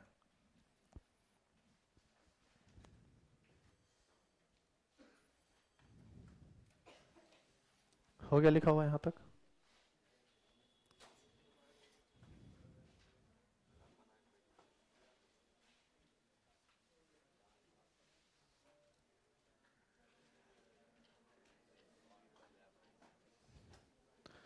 हाँ, इसको लिखो तो ये बराबर पूछता है। एक चीज देखो यहाँ, कॉपर HNO3 के साथ रिएक्शन कर रहा है, कॉपर HNO3 के साथ रिएक्शन कर रहा है, दोनों रिएक्टेंट तो सेम है। एक है डाइल्यूट और एक क्या है, कंसंट्रेटेड। डाइल्यूट मतलब कम मात्रा में, और कंसंट्रेटेड मतलब सांद्रण ज्यादा है, मतलब ज्यादा मात्रा में। आप देखिए प्रोडक्ट चेंज हो गया है, एक में बना है NO और एक में बना है NO2। जब कम लिया गया तो ऑक्सीकरण कम हुआ, NO बना, जब ज्यादा लिया गया तो ऑक्सीकरण ज्यादा हुआ और क्या बना दिया, NO2। तो आप नीचे लिखिए तो क्वेश्चन, ये क्वेश्चन बराबर पूछता है, लिखेंगे कॉपर की अभिक्रिया, क्वेश्चन नंबर दे दीजिए, अगला कौन है नंबर, लिखिए 6 नंबर। कॉपर की अभिक्रिया तनु तथा सांद्र,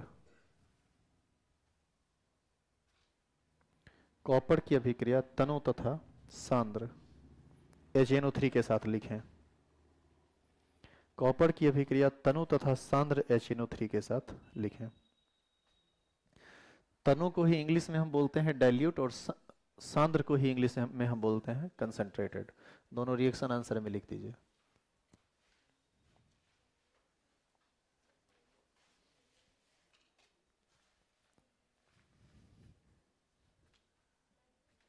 नहीं,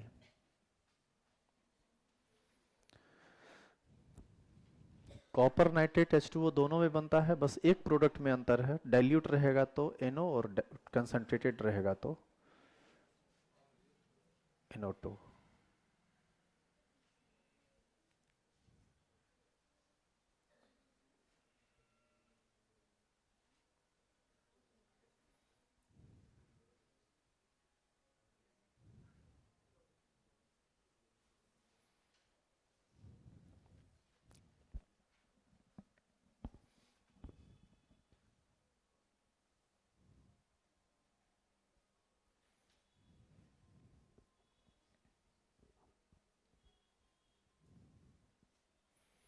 जितना बात ये सब हम अभी पढ़ा रहे हैं, जब रेगुलर बता रहे होंगे तो उस समय ये डिस्कस नहीं करेंगे, उसको हम स्किप करके निकल जाएंगे। जितना चीज पढ़ा दी अभी, चेंज करें,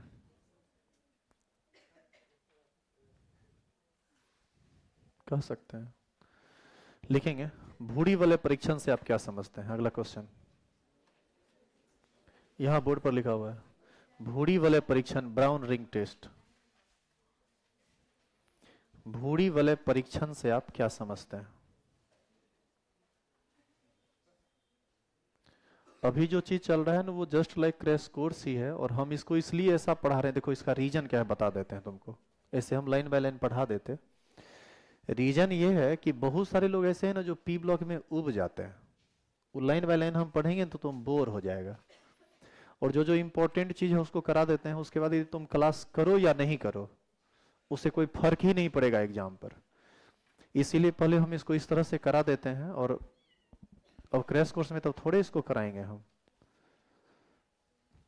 क्रैश कोर्स हो रहा है। सुनिए, पहले भूरी वाले परीक्षण है क्या, पहले इसको समझेंगे, ये टॉपिक क्या है उसको समझिए। देखो, मान लीजिए एक बर्तन है और इसमें हम पानी भर लिए, और पानी भरने के साथ हमको पता करना है, जैसे आपको बोला गया कि हमने आपको कहा कि इस पानी में NO3 माइनस है कि नहीं है, इसका पता करो। मतलब किसी सॉल्यूशन में नाइट्रेट आयन है या नाइट्रेट आयन नहीं है, इस बात को हम आपसे कह रहे हैं कि पता करो। तो आप इसको कैसे पता करेंगे? इसको पता करने का तरीका यही है, भूरी वलय परीक्षण, जिसको हम लोग क्या बोलते हैं, ब्राउन रिंग टेस्ट। तो इसमें करना क्या होता है यह सुनो। जो विलियन आपको दिया गया कि आप पता कीजिए कि इसमें इसमें नाइट्रेट मतलब इसमें नाइट्रेट आयन है या नहीं। जैसे आपसे कोई पूछे कि भूरी वलय परीक्षण से आप क्या समझते हैं, तो हम कहेंगे कि भूरी वलय परीक्षण एक रासायनिक परीक्षण है जिसमें हम किसी विलियन में नाइट्रेट आयन की उपस्थिति की जांच करते हैं कि उसमें नाइट्रेट आयन है या नाइट्रेट आयन नहीं है। तो इसमें तो सीधे लिख दिया गया आंसर, इसमें थोड़ा मतलब ढंग से आंसर करेंगे तो जो बोले हैं वो बात लिख के तब आगे चलना पड़ेगा, वो हम अभी लिखाएंगे। पहले सुनिए। तो जिस बर्तन में NO3 माइनस है, इसमें आप क्या कीजिए, थोड़ा सा डाल दीजिए FeSO4 और थोड़ी सी मात्रा डाल दीजिए किसकी, H2SO4 की। इस दो चीज को तुम जैसे इसमें डालोगे तो इनसाइड द ट्यूब तुम देखोगे इस ऊपर पर ना गोल्ड टाइप का एक ब्राउन कलर का रिंग बन गया है। यदि ब्राउन कलर का रिंग बना है तो नाइट्रेट आयन है, और यदि ब्राउन कलर का रिंग नहीं बना तो नाइट्रेट आयन नहीं है। इसी को हम लोग बोलते हैं भूरी वलय परीक्षण। तो इसमें करना क्या है सो देखिए।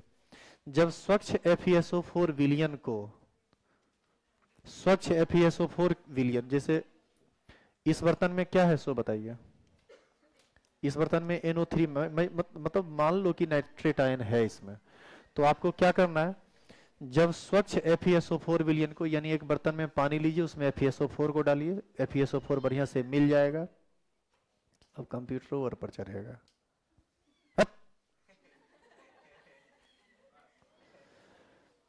कल घुस गया था उसके अंदर में, और करंट मारेगा बस मर जाएगा वही। चलो देखो यहाँ, छोड़ो, इधर इधर देखो, टाइम कम है। जब स्वच्छ FeSO4 विलियन को NO3 माइनस के विलियन में उसमें डाला जाता है तथा उसमें थोड़ा सा सांद्र H2SO4 मिला जाता है, मतलब कितना चीज आप मिलाए, दो चीज अलग से मिलाए। पहले से है क्या, NO3 माइनस, ध्यान दीजिए, NO3 minus Fe plus plus, ये कहां से आया होगा, FeSO4 से, और H प्लस ये कहां से आया होगा, H2SO4 से। ये तीन चीज आया, ये तीनों आपस में रिएक्शन करके बनाता है NO और Fe2 प्लस। और यही NO और, सुनिए अब, NO Fe2 प्लस और ये H2, ये तीन चीज मिलके, ध्यान दो इधर, Fe2 प्लस और H2O मिलके बनाता है ये कॉम्प्लेक्स कंपाउंड। और ये कॉम्प्लेक्स कंपाउंड NO के साथ मिलके ये कॉम्प्लेक्स कंपाउंड बनाता है जिसका कलर कैसा होता है, ब्राउन। और यही चीज जो है ना ऊपर विलियन के ऊपर पड़ जाके गोल गोल रिंग जैसा, मतलब गोलाकार बन जाता है। वो आपको फील होगा कि ग्लास ट्यूब में ना साइड साइड कुछ गोल जैसा बना हुआ है। यदि आप यूट्यूब पर रील लिखेंगे ना ब्राउन रिंग टेस्ट वीडियो, तो उसमें आपको दिखेगा कि वो कैसे कैसे किया है। क्योंकि ये एक प्रैक्टिकल चीज है तो हम बोल के ही समझा सकते हैं। तो ब्राउन रिंग बन जाएगा। यदि ये ब्राउन रिंग बना तो नाइट्रेट आयन है, नहीं तो नाइट्रेट आयन नहीं है। अब आप एक बात बताइए कि यदि NO3 माइनस रहेगा ही नहीं तो क्या ये सब बनेगा, और जब बनेगा नहीं तो क्या ब्राउन रिंग बनेगा। तो यदि ब्राउन रिंग बना है तो NO3 माइनस है। अब इस पूरा बात को समझिए। टेस्ट ट्यूब में भूरा रंग उत्पन्न होता है जो विलियन और सल्फ्यूरिक अम्ल के अंतरापृष्ठ पर उत्पन्न होता है, जो नाइट्रेट आयन होने की सूचना देता है, और ये रिएक्शन। तो यही आपको लिखना है। आंसर लिखिए, तो लिखेंगे भूरी वलय परीक्षण, आंसर लिखिए। भूरी वलय परीक्षण एक रासायनिक परीक्षण है। भूरी वलय परीक्षण एक रासायनिक परीक्षण है जिसका उपयोग, भूरी वलय परीक्षण एक रासायनिक परीक्षण है जिसका उपयोग किसी विलियन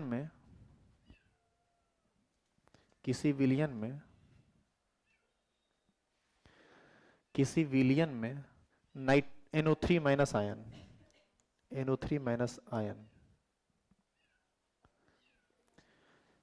नाइट्रेट आयन की उपस्थिति को जानने के लिए किया जाता है। नाइट्रेट आयन की उपस्थिति को जानने के लिए किया जाता है। नाइट्रेट आयन की उपस्थिति को जानने के लिए किया जाता है।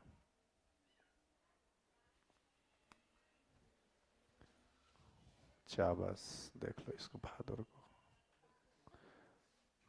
अब इसका मरना तय है, अब कूद जाएगा उधर।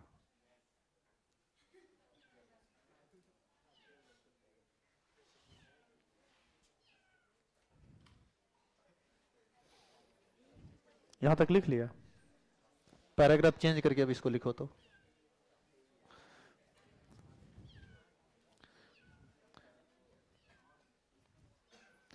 पैराग्राफ चेंज, हाँ जी पूरा लिखना पड़ेगा। पैराग्राफ चेंज करके यहां से यहां तक लैंग्वेज और ये रिएक्शन जैसे लिखा हुआ है डिट्टो वैसे ही।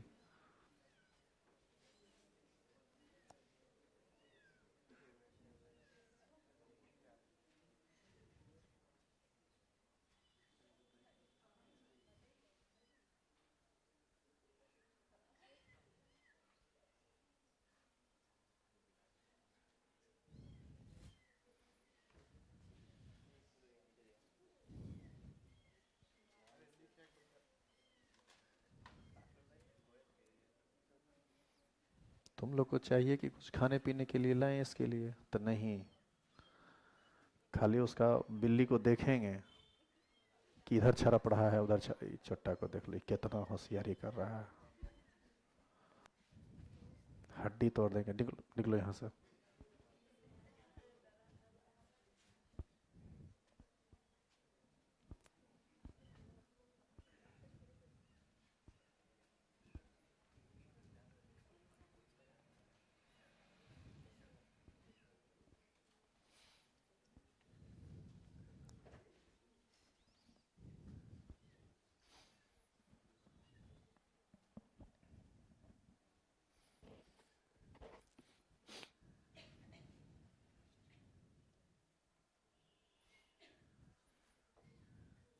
तुम एक चीज देख रहा है कि इस चैप्टर को पढ़ा भी नहीं है, फिर भी कोई सीक्वेंस नहीं है, फिर भी जहां तहां से समझ में आ रहा है।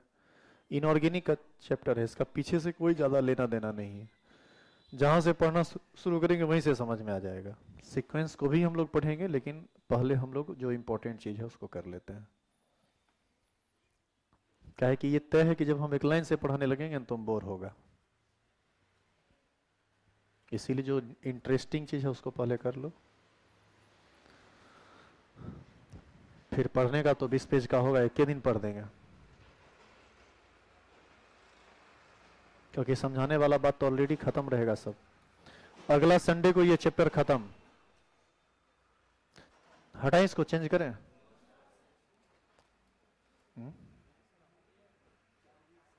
रिएक्शन लिखना है, दोनों लिखना है। रिएक्शन ही तो मेन चीज है रे। इनऑर्गेनिक या ऑर्गेनिक परीक्षण में रिएक्शन ही मेन चीज है।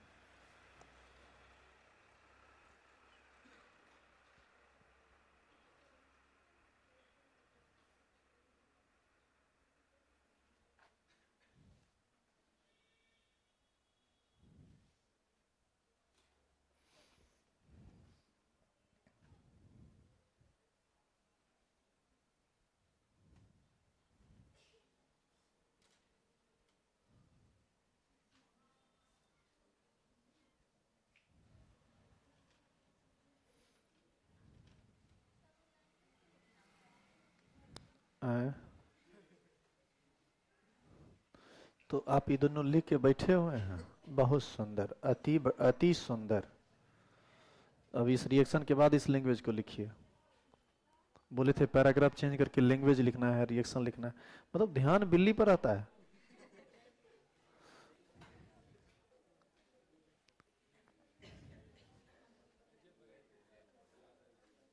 छुट्टी दे देते हैं, इसको पूरा कीजिए ना।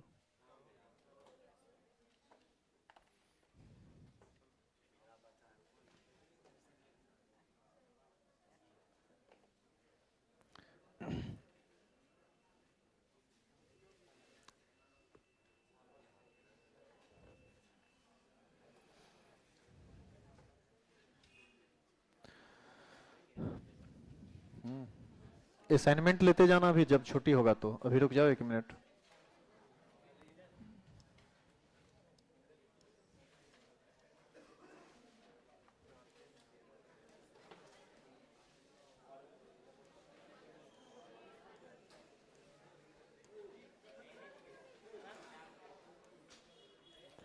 अगला क्वेश्चन अब आएगा संस्पर्श प्रक्रम द्वारा H2SO4 का निर्माण।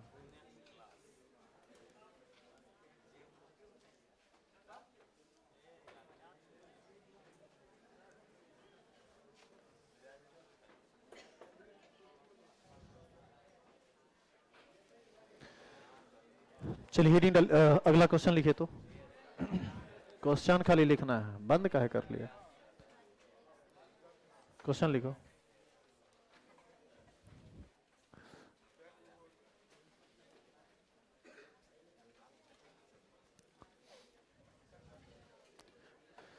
ये क्वेश्चन आपको पूछा है इसमें सेटअप वाले एग्जाम में, और ये क्वेश्चन बराबर पूछता रहता है।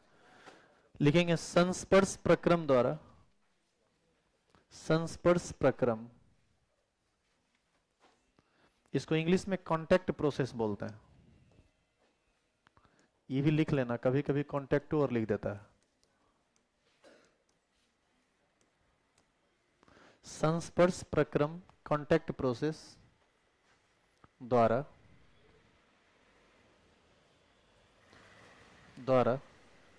H2SO4 का निर्माण,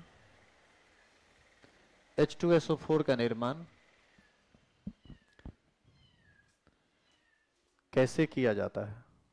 संस्पर्श प्रक्रम द्वारा H2SO4 का निर्माण कैसे किया जाता है। छोड़ दो कैसे की, अरे छोड़ दो न रे, कैसे किया जाता है। हो गया, लिख लिए ये। सुनो, इसका आंसर तुम खुद से लिख लेना, हम बस 1 मिनट में खाली समझा देते हैं। ध्यान देना इधर। H2SO4 का यहीं से लिखना है आंसर। H2SO4 का उत्पादन संस्पर्श प्रक्रम द्वारा 3 चरणों में होता है। सबसे, सुनो इधर, हल्ला मत करो।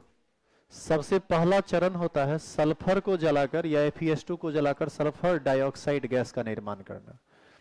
सल्फर या FeS2 को वायु में जलाकर SO2 का उत्पादन करना। देखो, सल्फर को ऑक्सीजन के साथ जलाए तो क्या बना, सल्फर डाइऑक्साइड। FeS2 को ऑक्सीजन के साथ जलाए तो क्या बना, Fe2O3 और SO2। इस दोनों में हमको काम किसका है, सल्फर डाइऑक्साइड का, SO2 का। दूसरा स्टेप में V2O5 उत्प्रेरक की उपस्थिति में ऑक्सीजन के साथ SO2 की अभिक्रिया कराकर SO3 में परिवर्तन। अरे शांत रहेगा। SO2 ऑक्सीजन के साथ रिएक्शन करता है V2O5 उत्प्रेरक की उपस्थिति में और क्या बनाता है, SO3। थर्ड स्टेप में SO3 को सल्फ्यूरिक अम्ल में अवशोषित करके ओलियम प्राप्त करना। सुनना ध्यान से, जो SO3 बना है उसको हम किस में अवशोषित करेंगे, सल्फ्यूरिक अम्ल में। बना किसको रहे हैं, बना भी रहे हैं सल्फ्यूरिक एसिड को, और यूज भी किसका कर रहे हैं। इसका मतलब है कि सल्फ्यूरिक अम्ल इस प्रोसेस में कहीं और से भी अन्य प्रोसेस के द्वारा भी लाना पड़ता है। तो सवाल ये पैदा होता है कि जब हमको लाना ही पड़ता है तो फिर बना कौन चीज रहे हैं। तो आगे समझ में आएगा कि क्या बना रहे हैं। SO3 को जब आप सल्फ्यूरिक एसिड में अवशोषित करते हैं ना तो बनता है H2H2O7, जिसका नाम है ओलियम। आप याद कीजिए, एल्कोहल फिनॉल एंड ईथर में सबसे लास्ट टॉपिक में हम ओलियम के बारे में बताए थे। सुनो अब इधर, इसी ओलियम को जब तुम H2O के साथ मिलाते हो, जो फाइनल ओलियम मिला उसको तुम जल में मिला दो तो H2SO4 देता है। कितना मॉलिक्यूल, 2। यहां पर लिए कितना थे, 1, यानी लेंगे 1 लीटर तो बनेगा 2 लीटर। अब समझ में आया कि कैसे ये फायदेमंद है। तो कांटेक्ट प्रोसेस में H2SO4 को बनाने के लिए भी H2SO4 की जरूरत होती है। ठीक है, तो आपको यहां तक लिखना है और यही आपका है फाइनल आंसर।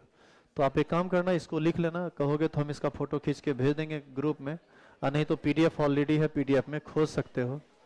ये पेज नंबर तुमको, सुनो रे, अरे अगला क्लास इसका फिर अगला संडे को होगा 6 से 8, और उम्मीद है अगला 6 से 8 में ये चैप्टर हो जाएगा खत्म।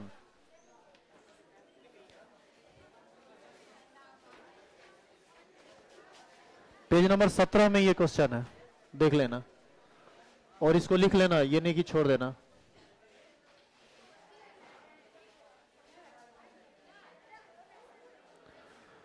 हम इसका आंसर भेज देंगे टेलीग्राम पर, उतार लेना।